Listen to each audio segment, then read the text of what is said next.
To jama'a, day 2 kenan na shirin fim din Gida Biyu.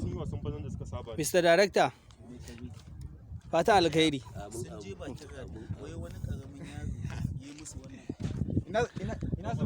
Bari mu shigo fannin masu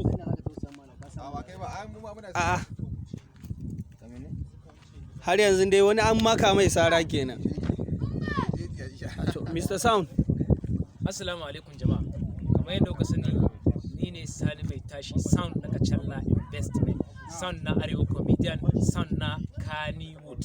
To alhamdulillah ga mu a location wato na dandalin daukan Gida Biyu. Za ku ga ina taka da hannu, ina so ku sanne Gida Biyu, Hausa suka ce maganin gobara. Wannan shirin Gida Biyu zai kayatar, zai faɗakar, zai ilmantar, sannan ina gayu ina kaurayi.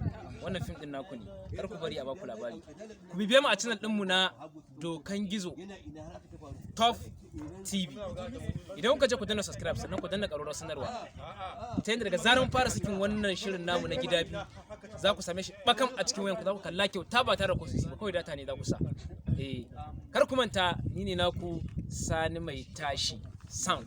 Na gode. To, Dokan Gizo Top TV. To, kai kuma yalla bai na ganka da wani makeken sara ne. Lafiya dai? Wallahi mun je farauta ne haka ta faru. Da mu da abokan gaba. Ba ma shiri ne tsakanin Gida Biyu da gidanmu da gidan wasu. Shi ne mun je farauta ne haka hadde ta hada mu haka. Aka mun wannan sara. Shi ne aka ma wannan abin. To Allah ya tsayar kanka. To amin ya Allah.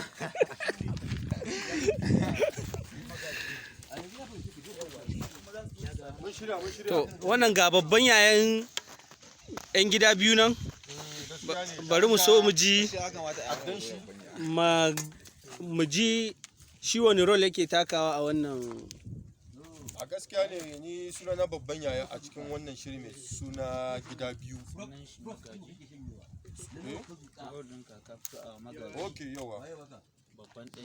A wannan fim din na fito a mai suna magaji a cikin wannan fim mai suna Gida Biyu.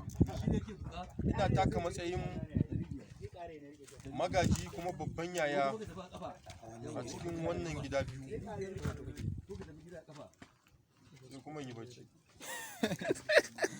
Wani ne baka dan kanga ne ba. to ga foni.